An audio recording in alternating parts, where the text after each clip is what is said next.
sewing since I was about 5 years old, so about 50 years worth of sewing. And I've got some friends out in Italy and some friends out in Australia. And back in probably the end of February, they began talking to me about the fact that, well, they couldn't get loo roll and they couldn't get scrubs. And I just thought, oh, I wonder if that'll happen here. So I went out, and I already had loo roll, that was fine. But I went out and I thought, oh, I'll get some navy blue polycotton and I can make some scrubs.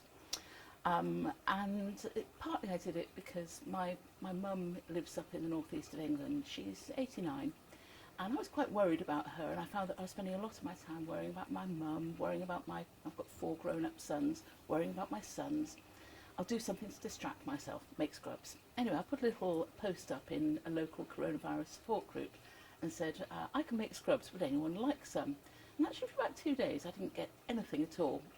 And then suddenly people began coming to me and they said, well, we'd love scrubs. And some more people came on and said, yeah, well, we'd like to make scrubs too. And quite literally, it probably doubled every 3 days for about 3 weeks. So I started out with just me, and I ended up with about 1,000 people sewing for me. It was just a Facebook group to begin with. It was called Coronavirus Community Help Taunton, and it was one of those things that was just set up to give some people a place to discuss things, and it ballooned to about 12,000 members. At which point it was just like it was becoming a bit unwieldy, and so they kept that group, but then they decided to break it down into wards, so electoral wards, and I was the first admin on the Wilton and Sherford group. Yeah, that's how it started. Okay.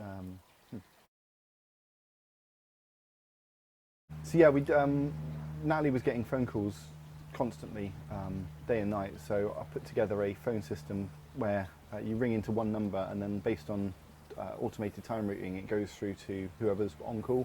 And to begin with, there were only about 3 of us who were on call, so we were taking big shifts every single day. And we were open from 9 till 9 was our hours, so it was 12 hours a day trying to take calls. But over time, we got more and more people involved in that, and created a little set of call handlers that took the information. And then trying to log that information down became quite a challenge because, again, if you put it onto anything, WhatsApp or Facebook or anything like that, there's no method of keeping control of each call that's coming in. So I'm a developer, like a programmer, so I wrote a piece of software that's just a really simple web-based piece of software that allows the call handlers to log in, and then they can log each call, and then it gets a reference number, and it's all in one place, which means you can then follow that through to the end goal of helping whoever it was. And we would do anything from shopping to prescription to dog walking, anything that anyone needed. We were trying to be there for just to help anyone who needed help. It just sort of escalated so quickly. I was very glad that I bought some fabric ahead of time, because things took off very quickly. Everybody in the country suddenly was needing scrubs. Everybody was making scrubs. Couldn't get fabric for love nor money. And I had this little tiny bit. Anyway, so I kind of began thinking about how to organise things. I set up, initially I had a Facebook Messenger group, and then I had a Facebook group called Taunton Scrubbers. And originally it was just going to be Taunton. And then I had some people come to me and said, well, I'm over in Bridgewater, can I? And I said, oh yeah, Bridgewater's fine. And then I had Wellington, and then I had Chard, and then I had Castle Carey, and came to Mandeville, which I'd never heard of before this time.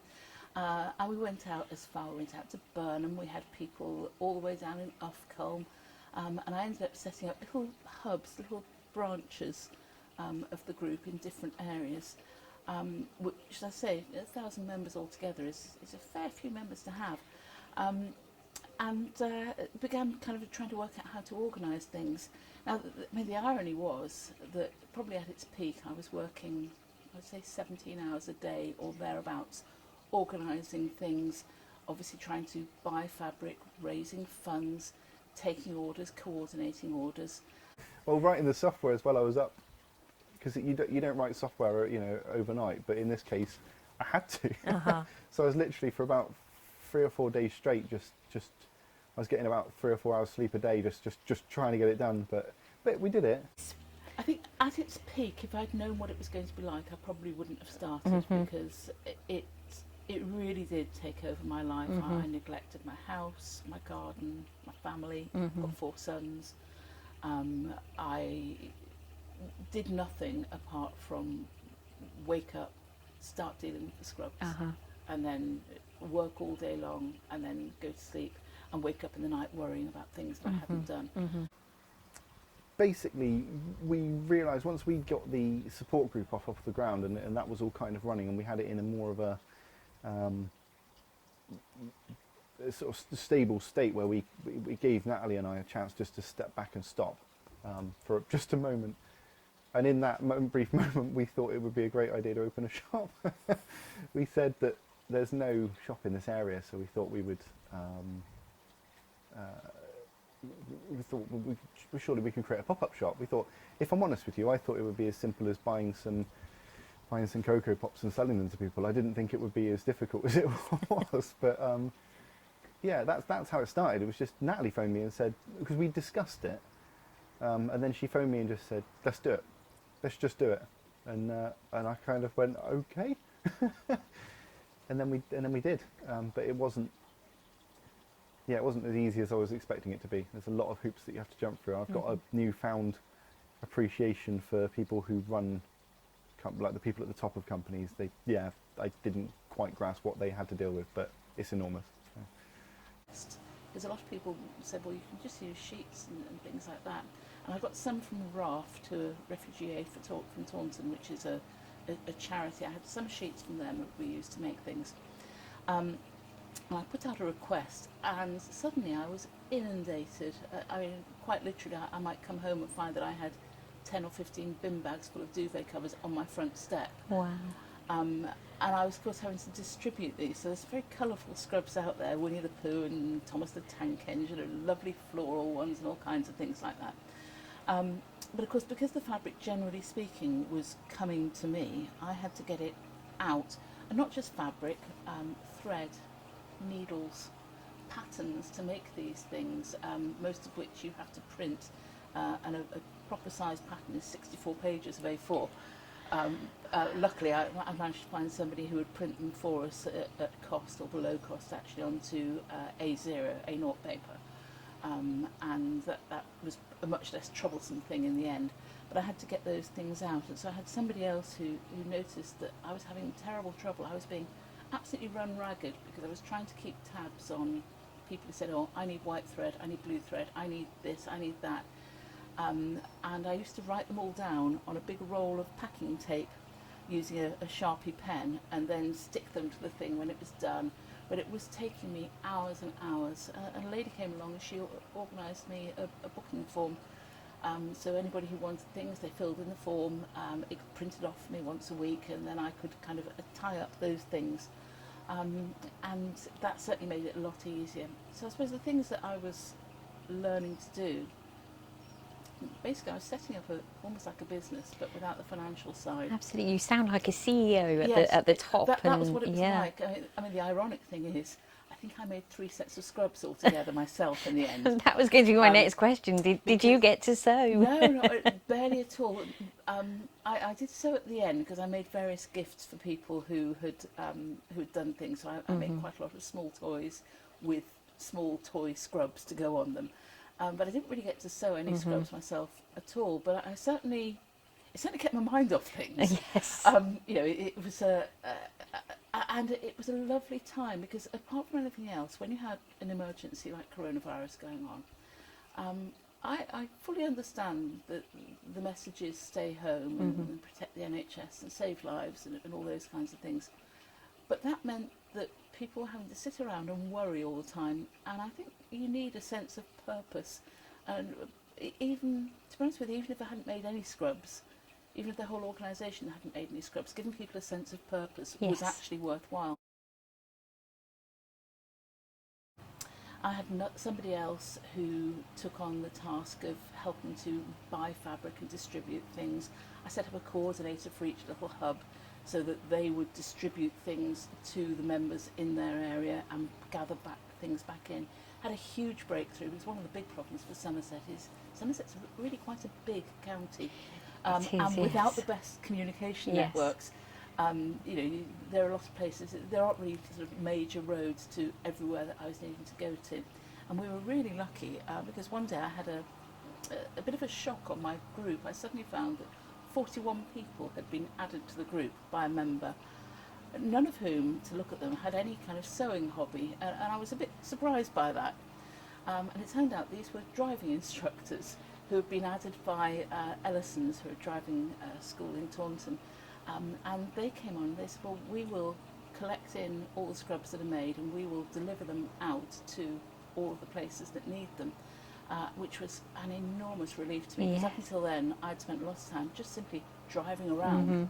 We kind of went with the view of, many hands make light work. So if people were willing to help, let them. And it also meant that then those people that were volunteering got more downtime, so they don't get burnt out. We were really, really cautious about people getting burnt out too quickly. And I think we managed to get all the way through without that happening. So and towards the end it started to tail off, but that was inevitable. Yeah. A conversation that I'll never forget, I don't think, with a man out on my front drive so his wife did some sewing for us, and his daughter, I had quite a lot of younger and older people who did things. His daughter used to sort buttons for me because we made headbands which had buttons on to hold the elastic for masks, and we needed buttons of a particular size, and I had thousands, probably tens of thousands of buttons donated, but most of them weren't the right size, and she used to sit and sort them out.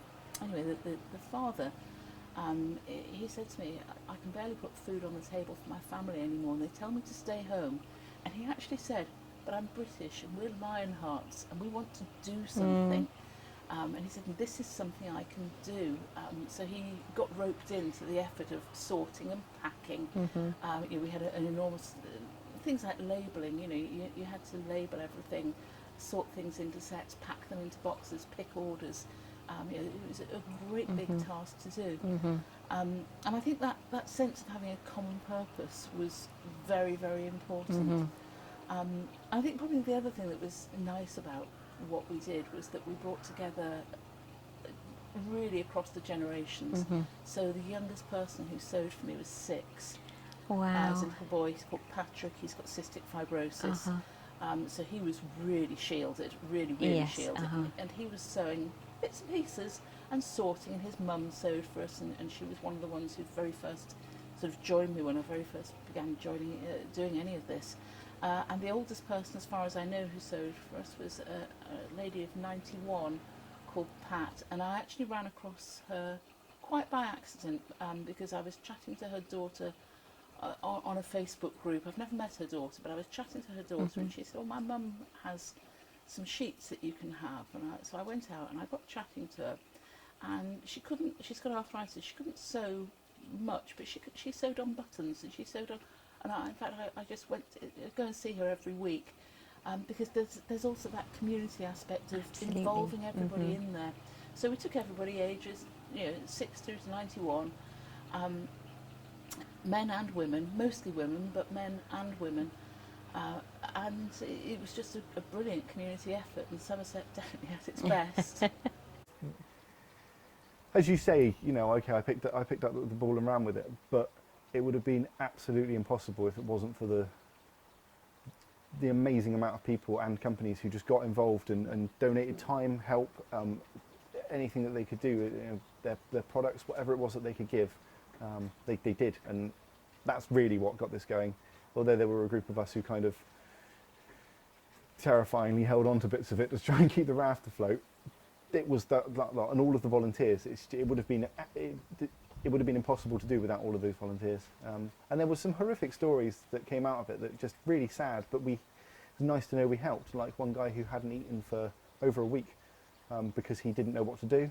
And we leafleted. We got thousands of leaflets.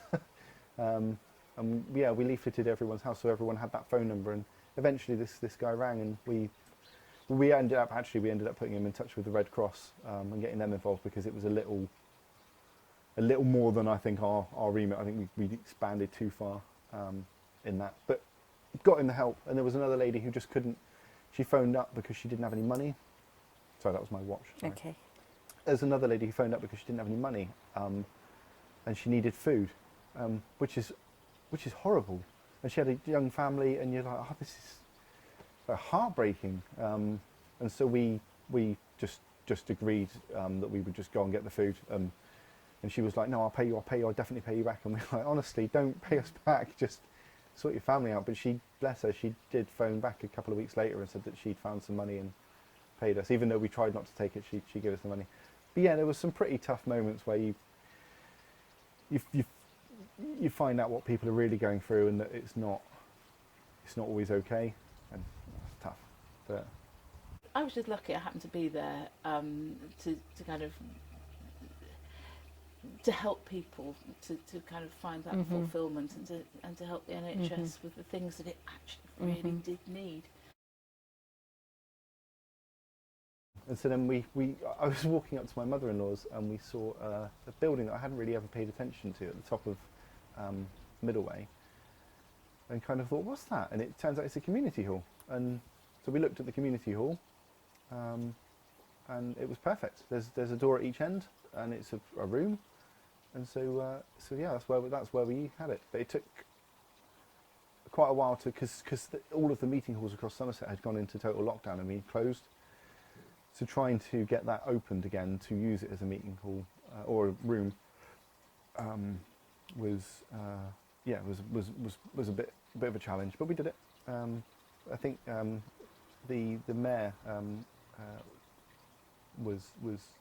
she's the head of housing, and that falls under housing, and she was integral to getting us access, and she kind of green lighted it when she heard what we were doing. So yeah, that was the building we used. Yeah. But we actually had a real breakthrough when Steve Smith got in touch with us. He essentially offered to not exactly fundraise for us, because we already had a small fundraiser going via the Quantock Pony Club, who had sort of set up a little fundraiser for us, because quite a few of their members were sewing for us, and they raised us a couple of £1,000 or thereabouts. But we also got a donation, both from Steve's charity Safe and also from Somerset Community Foundation. And that made a big difference, because it meant that I could go out and buy actual rolls of fabric. It was all a bit of a surprise in the end, because I got it was a third of a ton of fabric, and it ended up being delivered on the wrong day, unfortunately, on what turned out to be more or less the hottest day of the year, on a pallet on the road in front of my house. Because obviously one of the difficulties is you couldn't get other people to come and physically help you, and so I had to move all of it off the road on my own on this terribly hot day, and then get it distributed, and it's all pink as well, just because that was the only colour that I could get of the right kind of fabric at the right kind of price. But that made an enormous difference, because it meant that we could cut things out in bulk, for example, whereas if you had duvets, you kind of had to fit your patterning carefully and make sure that you could, and you would find that you might not have quite enough to finish things off. Whereas once you had enormous quantities of one colour of fabric, you were in business. We got about £2,500 of funding from a couple of different places, and then, which was interesting in itself, because when we wanted to draw those funds and say, brilliant, thank you, we'll use the money, they said, okay, can we have your bank account detail? And we said, yes, fine. And we gave them bank account details, and they were like, oh no, it needs to go to a company. Like, well, we don't have that. So, well, we'll make a company. Surely that's fine. So we created a community interest company to be able to accept the funds. We needed a bank account, company bank account. So we asked Barclays to do a company bank account. And they said, have you got a company number? And we went, no. So we opened a company, and then Barclays waived all of their fees for because of what we were doing, which was nice. And then Albert Goodman, the accountants, they again did all of the work to set the company up for free. So they just got that all running for us, so we didn't have to worry too much about exactly how that happened, which was really helpful. And then we could get the money. But of course, then once you've opened a company, suddenly you've got all these obligations that just didn't know we had, like public liability insurance and directors' indemnity insurance. And we had to get we had to register as a food business. The list just goes on. There were quite a lot of stuff to do with. I'm quite lucky that my father's friend is quite skilled in auditing companies, food companies. So I spoke to him quite a lot. But the things we had to put in place, like making sure we keep a log of all the temperatures of the fridges and freezers, and it has to be logged down and timed, and someone's name has to go against it.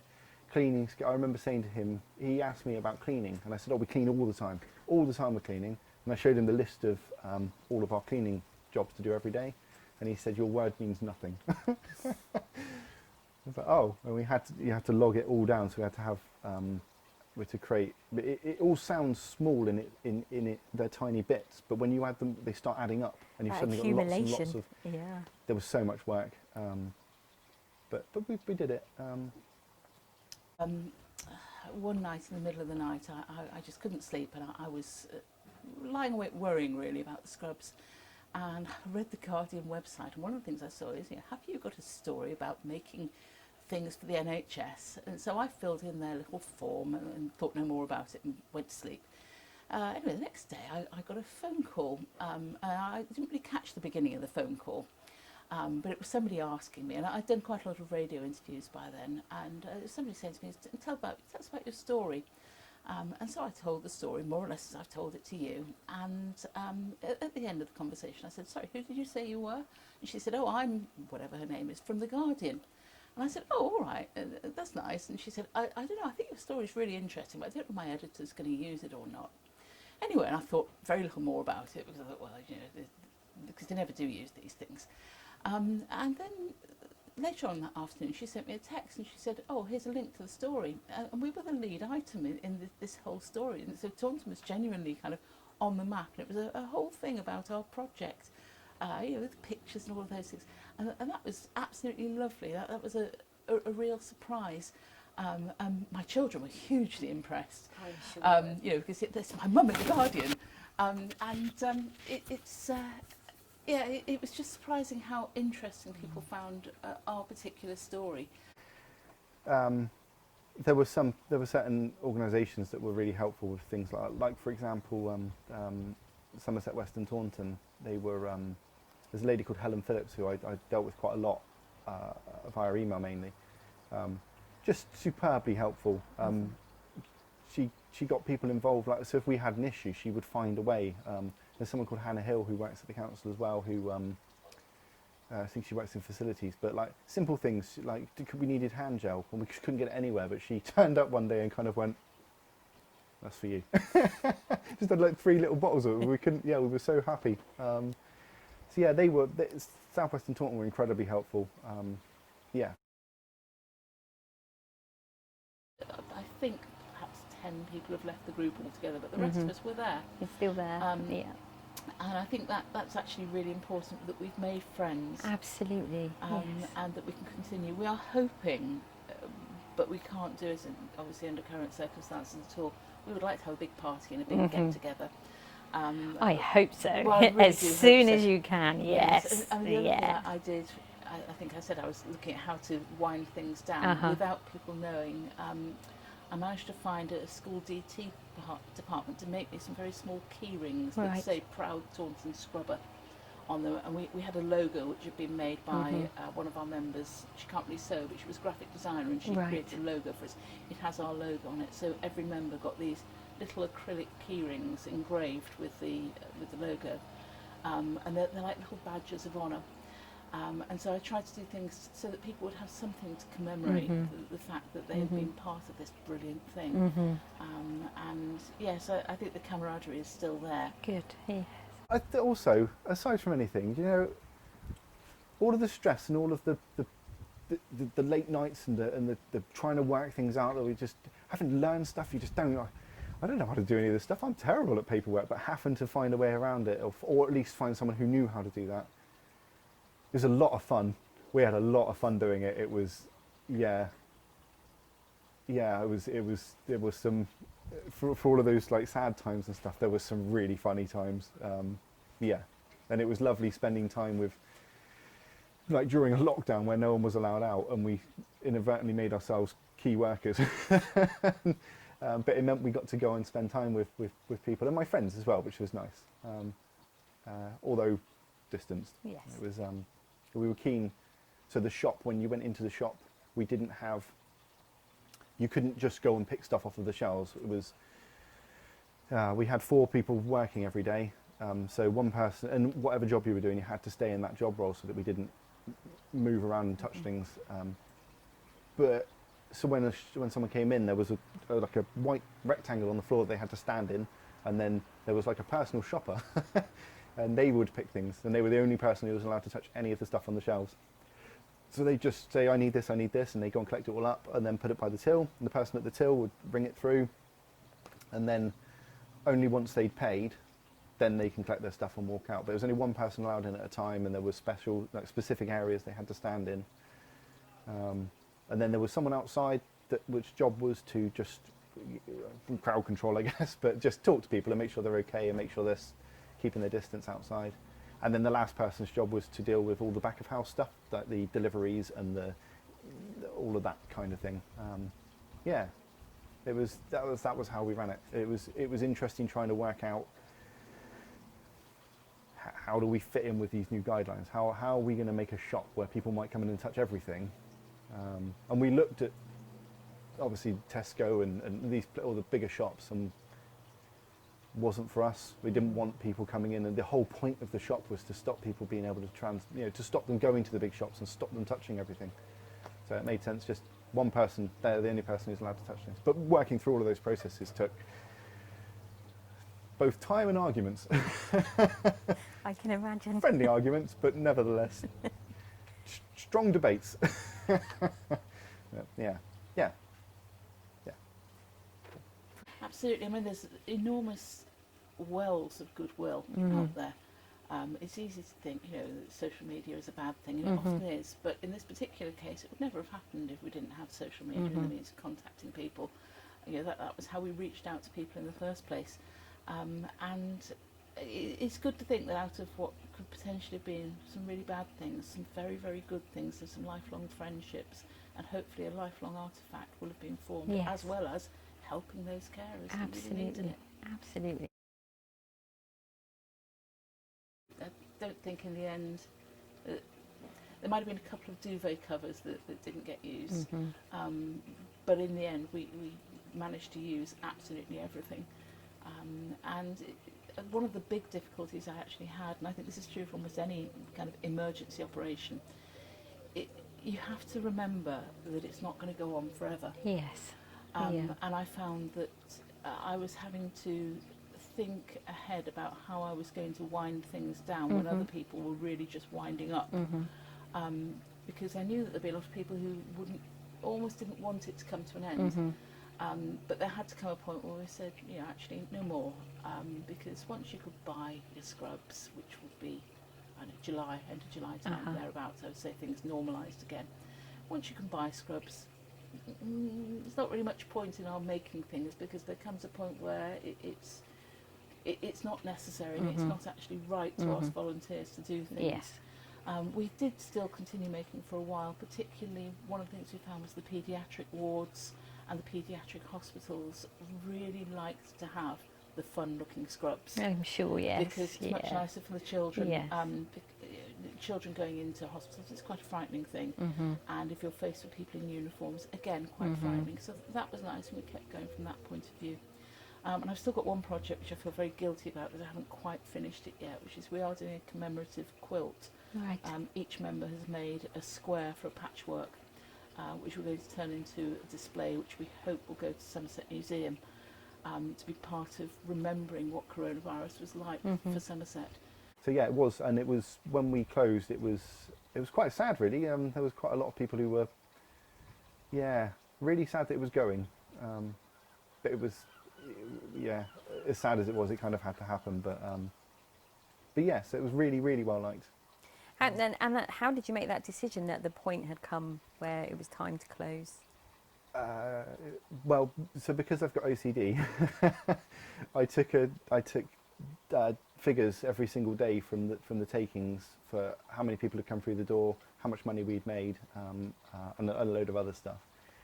And in truth, just the graph was going down. both our turnover and our footfall was just going down. It's a sort of perfect storm of things to cause you to, I don't know, feel bad about yourself. And it's great that we were able to take that emergency and turn it on its head and turn it something good. It felt like about 5 years in the space of about 5 weeks. It was intense, Yes, but rewarding. And I slept for about a year after. I can imagine. Yeah. The other thing that has been really helpful, there were quite a few people who returned to sewing for this and have sort of got a newfound love of it, not least because we've got this very supportive group, so if you run across a problem, you don't have to do something, you can go and ask people and know that there is a friendly group out there who will give you that sort of information and support. And there were quite a few people who really felt it saved their mental health just to be able to have that group of people around them, because lockdown was very stressful for an awful lot of people. Yes. Well, and on top of, so as well as doing the R bit, the software, where is it? That software I wrote ended up being used by Bath, Poole, Blackbrook, Comitro and Galmington, Holway, Manor and Parkfield, Priorswood, Victoria, like a load of places across and I had to rewrite it to be able to deal with different areas so that they didn't all see each other's information. And then the phone line that I created ended up being used by Wilton and us, Comitro and Galmington, Manor and Parkfield, Priorswood, and then since then there's a group called All Summer, which is an autistic charity. They're using the phone system. The community, the main CCHT group, they're using it, and then Taunton Disability Action Group are using it. So although the shop closed and although ultimately the support group kind of wound down a bit, we're still kind of going. There's still lots going on. There's a legacy from that. Yeah, still, yeah. But it's a little less stressful than it was. Yeah, yeah. We still, well, I think the software had, across Taunton had about 1,600 calls logged, and 2 of them were logged yesterday. So it's definitely still being used. Still being used. So, That's amazing. We're hoping to have it sort of coordinated so that in the future you'll be able to look at, you'll be able to look in a book, find your relative square, and we've asked each person to tell the story of why it is that their square was what they made.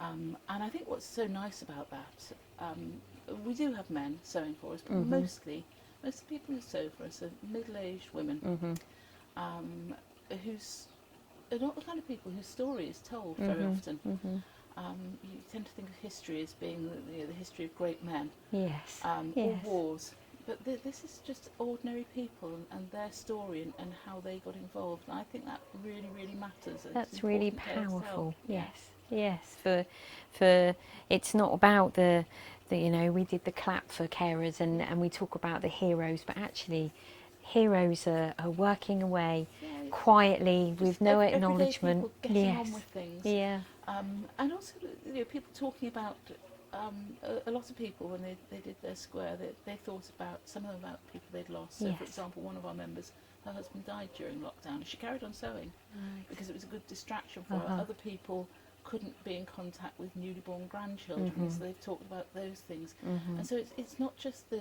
fact they're sewing, it's sort of told a bit of the story of life under lockdown and what it was like. That's really moving. That will be really moving to look at and to think for each square that there's that real story behind it. Absolutely. And I think I have a daughter who's 20, and we talked about we're living through a historic time at the moment, and your grandchildren will ask you what you did in lockdown. So for all of your sewers, they'll all have that eternal story. Absolutely. That's amazing. And I just think that's a really important thing for anybody, but particularly, as I say, for women whose story is so often lost. Yes. To have that sense of belonging, and it was a time when the least expected people almost could come forward and do things, and that is turning history on its head. Absolutely. And let's say something good came out of 2020 because that's what happened. It's going to sound really cheesy, but I'm just really proud. And I'm not normally. I'm normally I'm normally the kind of person who just, I can't take a compliment. I've got no idea how to take a compliment. People say I've done a good job. I'm like, I don't know what to say. But in this guy, I don't know, just personally very proud of both what we achieved as a group, but also what I went through. I think it sounds pathetic, but yeah, I'm just really proud of it, and I'm humbled by the level of input that people from the community gave us. It was heartwarming, just the amount of people who would go out of their way to try and help people. Even when we had to go into isolation for a small period because my son got ill. It wasn't COVID, but he got ill. So one of the volunteers went and got me some ground cumin so I could make a curry. But they didn't mind, and they were everyone was trying to help everyone, and it was, yeah. Having gone from living here and not really knowing all the people around me, I now know lots of people around me, and I like that a lot. Yeah. Proud.